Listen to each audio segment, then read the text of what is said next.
Everyone, I am Amol Suryavanshi. Today we are going to discuss about the construction and working principle of DC motor. Topics to discuss: Introduction to DC motors, principle, construction, working, types, and application of DC motor. The machine. There are two types of machines. First, electric generator, which converts mechanical energy to electrical energy, and second, electric motor, the electric motor which converts electrical energy to mechanical energy. Principle of DC motor. So according to Faraday's law of electromagnetic induction, when current carrying conductor is placed in a magnetic field, it experiences a mechanical force, means torque will be exerted on it. Construction of DC machine. In DC machine, there are main two parts. First is stationary part and another is rotating part. This figure shows the rotating part of DC machine. It is called rotor or sometimes it is called armature. This figure shows the stationary part of DC motor. It is called stator.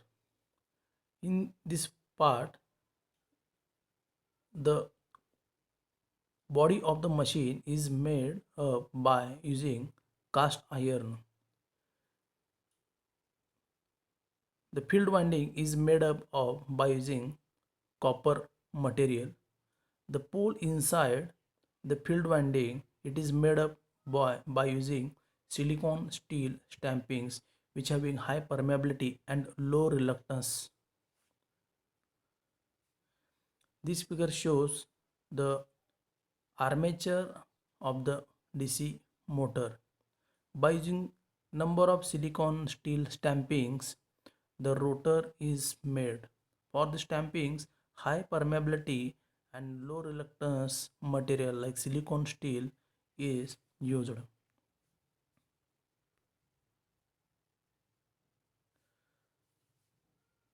The slots are cut on the outer periphery of the rotor, or we can say armature, which receives coil or windings made up of copper conductor. Each coil gets connected to an external DC source by a pair of commutator segments arranged in the form of rings.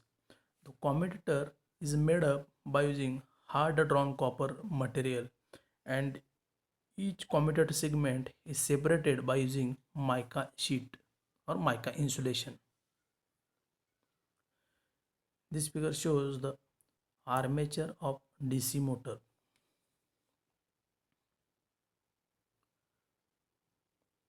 Here, this is the mica insulation which separates the commutator segments.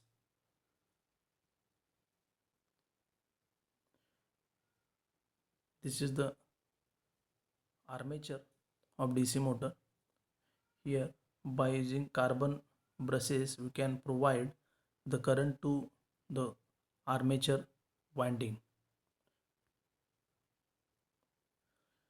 By using bearings of both sides, the shaft of the rotor is capable of rotate between the field poles.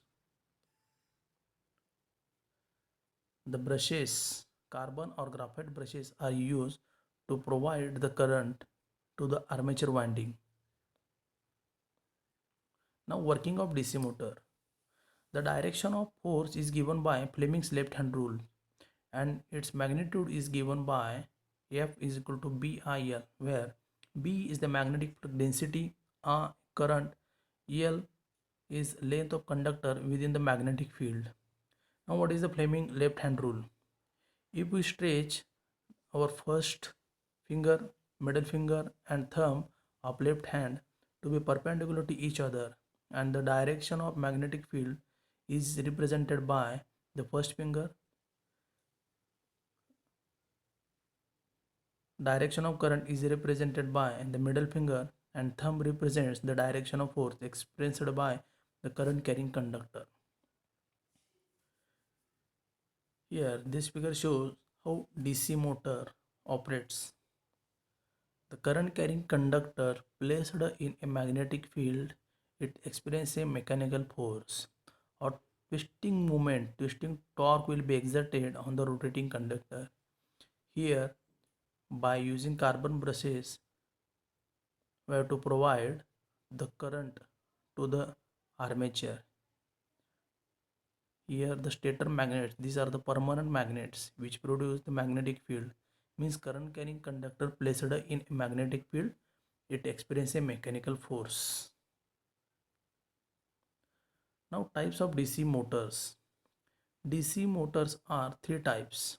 First, DC shunt motor, DC series motor, DC compound motor. First, DC shunt motor.